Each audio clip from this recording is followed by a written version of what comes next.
তাহলে 31st নাইটে এরকম আওয়াজ হইতো কেন? এত টাকা অপচয় হইতো কেন? যত টাকা অতীতে অপচয় হইতে দেখছি 31st নাইটে, ওই টাকা দিয়ে বাংলাদেশের ছোট একটা জেলাকে ধনী বানানো যেত। জেলা না যাইতো, একটা থানাকে ধনী বানানো যেত। একটা থানা না যাইতো, একটা ইউনিয়ন তো যাইতই যেত। একটা ইউনিয়নকে সাজায়া মডেল বানানো যেত। কিন্তু বলবেন উল্টা পাল্টা করতেছি, কিছু তো বলে না। হ্যাঁ, এটারও একটা কারণ আছে, আপনাকে ইচ্ছা স্বাধীনতা দিছে দেখে কিচ্ছু বলে না। শুধু এতটুকু বলছে, না বেরুন কাইফা তা'মালুন, আমি তাকায় তাকায় দেখি তুই কি করিস। দ্বিতীয় বলছেন, ফান্তাযিরু ইন্নী মাআকুম মিনাল মুনতাযিরিন, সীমারেখার অপেক্ষায় থাক, আমিও তোর সাথে অপেক্ষা করতেছি। নাহলে আল্লাহর মতো সত্তা, রফা'আস সামা বিগাইরি আমাদ, যে খুঁটি ছাড়া আকাশ দাঁড় করায় দিল, বাসাতাল আরদা আলা মাইল জামাদ, যে পানির উপরে জমিন বিছায় দিল, ও জাআলাল জিবালা আওতাদা, যে পাহাড়কে প্যারাক বানায় দিল, ওই আল্লাহ। হ্যাঁ, আজরাল বিহার ওয়াল হারা বিআমরি, যিনি সমুদ্র, মহাসমুদ্র, নদী নালা শুধু হুকুম দিয়ে প্রবাহিত করলেন। ওয়াদা আমরুহু আলাস সামাওয়াতি ফাস্তাকাল্লাত, হুকুম আকাশে রাখতে দেরি, স্থির হতে দেরি হয় নাই। ওয়াদা আমরুহু আলাল আরদি ফাস্তাকাররাত, জমিনের উপরে রাখতে দেরি, স্থির হতে দেরি হয় নাই। ওয়াজাল জিবালি ফাআরসাত, পাহাড়ের উপরে রাখতে দেরি, প্যারাক হতে দেরি হয় নাই। ওয়ালাল জিবালি ওয়াল আউদিয়াতি ওয়া আলাল বিহারি ওয়াল আউদিয়াতি ফাজারা, নদী নালা সমুদ্র মহাসমুদ্রে রাখতে দেরি, প্রবাহমান হতে দেরি হয় নাই। ও আলা সাহাবি ফাআমতারা, মেঘের উপরে রাখতে দেরি, ঝুমঝুমায় পড়তে দেরি হয় নাই। ও আলাল উয়ুনি ফানাবাত, পাহাড়ের উপরে রাখতে দেরি, ঝর্ণা ফাইটা বাহির হতে দেরি হয়। ওই আল্লাহ আপনাকে ইচ্ছা স্বাধীনতা দিছেন, এই জন্য আপনি নড়তে পারেন, চড়তে পারেন। এই জন্য যুবক দামি যৌবন পাওয়ার পরেও ইচ্ছা মতো চলতে পারে। নাইলে ওর বাহাদুরির উৎস কি? বলো, যুবকের বাহাদুরির উৎস কি? যৌবন। যৌবন না থাকলে ওর দিকে কে তাকাইতো? পুরুষের বাহাদুরির উৎস কি? পুরুষত্ব। নাইলে তো প্রথম রাত্রেই ভেঙে যেত। মনে হয় বোঝেন নাই?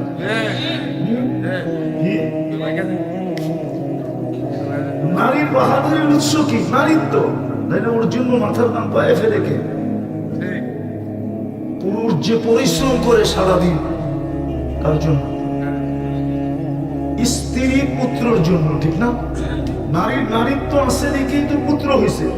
নারীত্ব না থাকলে তো পুত্র হইতো না, ঠিক না? হ্যাঁ, ওর জন্যই তো মাথার গাম পায়ে ফেলে। নাহলে ওর জন্য মাথার গাম কায়ে ফেলতো কে? নাহলে সারাদিন ক্যাসেট শুনতো কে? সারাদিনই তো ক্যাসেট, ঠিক না? কি তাড়াতাড়ি আইলো ক্যাসেট, সব পুরুষ দেরি করে আসে, তুমি তাড়াতাড়ি আয় পড়ো। আর একটু থাকলে তো কিছু কামাই হইতো, ঠিক না? দেরি তো আইলে এত দেরি করে আইলো কেন?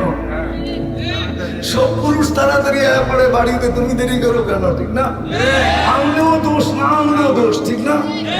আনলেও এই কোয়ালিটি কোথেকে খুঁজে পাইলে? আর ভালো কোয়ালিটি চোখে দেখলো না? আর কি বাজারে ভালো স্বাদ নাই? আর কি ভালো মাছ ছিল না? এটা কি নিয়ে আসছো তুমি?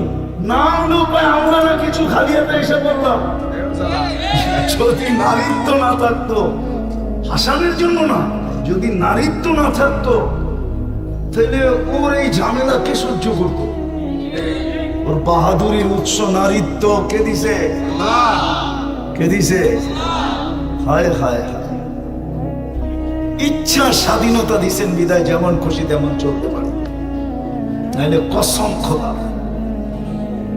ভাবলে বোঝা যায় চুল পরিমাণ নড়ার ক্ষমতা হতো না। এই জন্য যুবক যৌবন নিয়ে ইচ্ছার মতো চলতে পারে, নারী নারীত্ব নিয়ে ইচ্ছা মতো চলতে পারে, পুরুষ পুরুষত্ব নিয়ে ইচ্ছা মতো চলতে পারে, টাকাওয়ালা টাকা নিয়ে ইচ্ছা মতো চলতে পারে, শিল্পপতি শিল্প নিয়ে ইচ্ছা মতো চলতে পারে। এই এলাকা আমাকে চিনাইতে হবে না, আমরা এই এলাকা চিনি। আমি ঢাকা শহরে ডাঙ্গুটি খেলা বড় হয়েছি, আমি জানি চিটাগাঙ্গের থেকে প্রথম রোড কোনটা ছিল। আজকে তো আপনারা আয়সা পড়েন শুনি এদিক দিয়ে সোজা আয়সা জানি কোন দিক দিয়ে ঢোকেন সানার পার, সানার সোনার পার ছিল না, ছিল না, ওই ড্যামরা দিয়া ওই রুটটা ছিল ঢাকা ঢুকা। এটা তো পুরাই খেত আর পানি ছিল। আমরা দেখতাম আর ভাবতাম যে এইখানেও কোনোদিন মানুষ হবে। এখন তো আয়সা দেখলে মনে হয় যে নিউ ইয়র্কও ফের। তো যেটা বুঝাইতেছিলাম বুঝানোর জন্য বলতেছি, ইচ্ছা স্বাধীনতা দিছে। এই জন্য আপনি আর আমি যেমন খুশি তেমন চলতে পারি। তো যেটা বুঝাইতেছিলাম, সুখী তো হইতে চাই, সুখ দেওয়ার জন্যই তো আপনি মুসলমানের ঘরে নির্বাচিত। কিন্তু বলেন আপনার ইসলামের ছাপ কতটুকু, ইসলাম কতটুকু আপনার আমার? ইসলাম যদি থাকতো, আপনাকে মুসলমানের ঘরে অস্তিত্ব দিল সুখ দেওয়ার জন্য। কোরআন তো আমাকে এটাই বলে। আর নির্বাচিত করলেন আল্লাহ, কে? অথচ ইসলামের ছাপ। আপনি চান সুখী হইতে, কি দিয়া? প্রসাধনী কম আছে বাড়িতে? কারো বাড়িতে কি সুখের আসবাব কম আছে না কম আছে? তো আপনি সুখী হন না কেন? 50 বছর আগের থেকে তো 100 গুণ বেশি আছে, ঠিক না? এইখানে যারা বসে আছে, এদের পরিবারের কাছে 50 বছর আগে যা না ছিল এর চেয়ে 100 গুণ তো বেশি আছে, ঠিক না? না হুজুর কি বলে? আছে না? তাহলে আপনি সুখী হন না কেন? বিল্ডিং তো আছে, বাড়িওয়ালা তো সুখী না। ফ্ল্যাট তো আছে, ফ্ল্যাটওয়ালা তো সুখী না। গাড়ি তো আছে, গাড়িওয়ালা তো সুখী না। সবই তো আছে, সুখী না কেন আপনি? বুঝা গেল আসবাবে সুখ নাই। যদি থাকতো তাহলে উন্নত বিশ্বে এত বেশি বৃদ্ধাশ্রম হতো না। আমাকে যুক্তি দিয়া বোঝান, যদি বস্তু মানুষকে সুখ দিত তাহলে উন্নত দুনিয়ার মানুষ এত বেশি আত্মহত্যায় প্রবণতা থাকতো না। সুইডেনের মতো দেশে সরকারিভাবে আত্মহত্যা বৈধ হইতো না। সুইডেনে সরকারিভাবে আত্মহত্যা বৈধ, অথচ দুনিয়ার সবচেয়ে শান্তিময় দেশ। আমি গিয়েছি 2008-এ, এই জন্য বলতেছি আমি চিনি ওই দেশে। 24 ঘন্টা টাকার বান্ডেল এরকম করে নেওয়া গেল, কেউ তাকায় দেখবেন। সারা মাসে পুলিশ লাইনে একটা অকারেন্সের খবর আসে না, কিন্তু ওইখানে আত্মহত্যা বৈধ। আত্মহত্যার প্রবণতা এত বেশি, সরকার বৈধ করতে বাধ্য হয়েছে দেশের শৃঙ্খলা ঠিক রাখার জন্য। তাহলে ওইখানে আত্মহত্যা বেশি করে যাবে। যদি বস্তু মানুষকে সুখ দিত, আরে আমাকে বুঝান না, আমি আপনাদের কাছে বুঝতে চাই, আমি আপনাদেরকে বুঝাবো কি? ইসলাম দিছিলেন সুখে থাকার জন্য, কিন্তু ছাপ নাই। আফসোস, কোরআন দিছিলেন সুখে থাকার জন্য, আফসোস সারা দিনে একবার কোরআনে চুমা নাই, চুমা।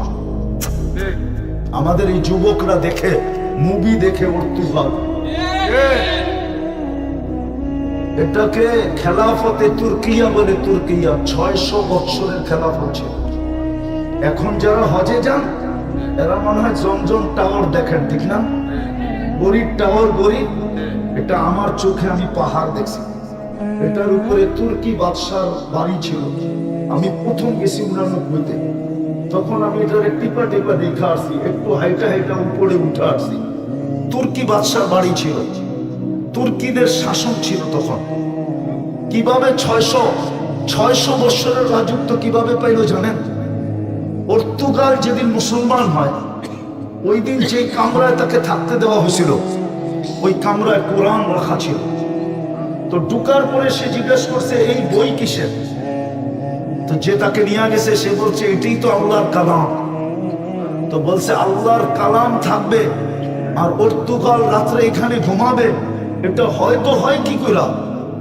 তো সে সারা রাত্র কোরআন মাথায় নিয়ে দাঁড়াচ্ছে।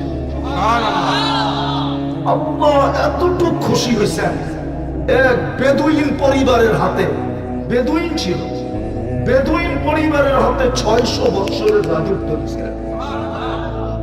আজকে আমরা শুধু চিৎকার দিই, চিৎকার। 60টা মুসলিম দেশ, 250 কোটি মুসলমান। 60টা মুসলিম দেশ, 250 কোটি মুসলমান। 4টা দেশের কাছে দুনিয়ার সবচেয়ে বড় টাকা।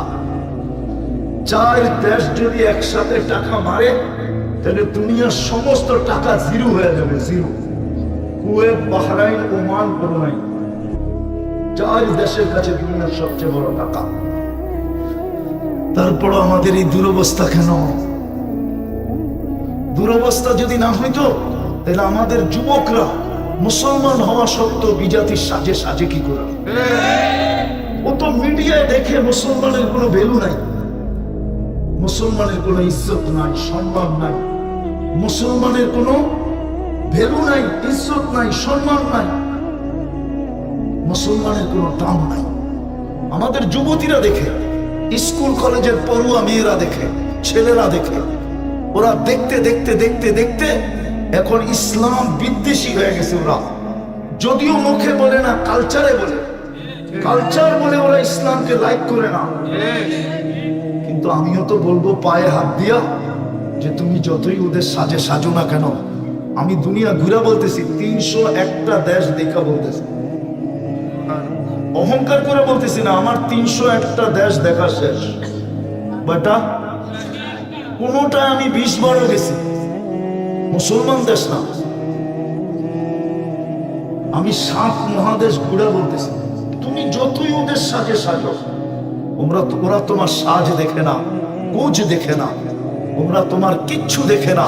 ওরা অনলাইন দেখে, যে অনলাইনে তুমি স্কুলে ভর্তি হওয়ার সময় ধর্মের জায়গায় কি লেখা আসছো, আইডি কার্ড বানানোর সময় ধর্মের জায়গায় কি লেখা আসছো, পরীক্ষার ফর্ম ফিল আপ করার সময় ধর্মের জায়গায় কি লেখা আসছো, পাসপোর্ট বানানোর সময় ধর্মের জায়গায় কি লেখা আসছো, জমির দলিল করার সময় ধর্মের জায়গায় কি লেখা আসছো, চাকরির অ্যাপ্লিকেশনের সময় ধর্মের জায়গায় কি লেখা আসছো। তোমাকে চুপে চুপে যদি জিজ্ঞাসা করা হয় যে তোমার ধর্ম কি, তো তুমি বলো মুসলমান। এইটা ওরা দেখে। তোমার চুলের ডিজাইন দেখে না, তোমার পাঞ্জাব, তোমার টি শার্টের ডিজাইন দেখে না, তোমার জিন্সের প্যান্ট দেখে না, তোমার এই 31st নাইট দেখে না, তোমার এই 14 তারিখ উদযাপন দেখে না। খোদার কসম তোমার কিচ্ছু দেখে না। যদি দেখতো তাহলে 500 পাসপোর্ট জমা হয়, ভিসা 10 জনকে কেন দেয়? তোমাকে 30 লাখ টাকা দিয়ে কেন যাইতে হয় দালালের পিছে পিছে ঘুরা? কেন 50 লাখ টাকা দিয়ে মেক্সিকো দিয়ে আমেরিকায় ঢুকতে হয়? জানকে হাতের ভিতরে নিয়া। আমি তো চিনি, আমি তো ঘুরে বেরোই। আমি তো এইবার এই যে 5 তারিখে গেল, কবে? আগস্টের 5 তারিখ। আমি তো স্বাধীনতা দেখি না। এই দুঃখ তো আমার মরণ পর্যন্ত থাকে। কেন আমি জুলাইয়ের 18 তারিখে রাত্রে আমার ফ্লাইট ছিল ইংল্যান্ড। আমি ইংল্যান্ড চলে গেছি। যেদিন স্বাধীন হইতেছিল ওই দিন তো আমি জমিনেই ছিলাম না, আমি তো আকাশে উঠতেছিলাম। ইংল্যান্ড থেকে আমার রাত্রে ফ্লাইট ছিল। আমি যখন ক্যানাডায় নামছি 5 তারিখ সকালে, যারা আমাকে নিতে আসছে ওরা দেখতেছি একটু খুশির মাত্রা বেশি, আবার মিষ্টিও খেতেছে। আমি জিজ্ঞেস করলাম এত খুশি কেন? আপনি তো আকাশে ছিলেন, দেশ তো স্বাধীন হয়ে গেছে। কেননা দিন গড়াইয়া রাত্র হয়েছে, ক্যানাডায় সকাল হয়েছে। আমি তো ছিলাম না, আমি তো দুনিয়া ঘুরে বলতেছি। তাহলে তোমার এই সাজে সাইজে লাভটা হলো কি? এক তো তুমি মুসলমানের ঘরে জন্ম নেওয়ার পরে তুমি সুখ পাইতে, এই সুখ হারাইলা।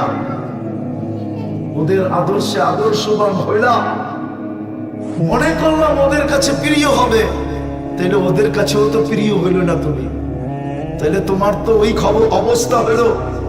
ফেরেশতাদেরকে আল্লাহ জিজ্ঞাসা করছিলেন যে আমি কিন্তু প্রতিনিধি বানাইতে চাই, তোমাদের অভিমত কি? আতাজালু ফিহা মান ইউফসিদু ফিহা, কেন বানাবেন? সারা দুনিয়া রক্তে রঞ্জিত করবে, এরা ফিতনার ফাসাদ করবে, কেন বানাবেন?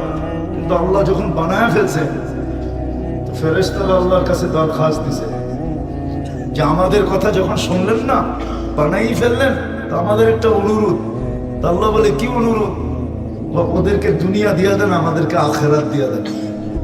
ফাজআল লাহুম দুনিয়া ওয়াজআল লানাল আখিরাহ।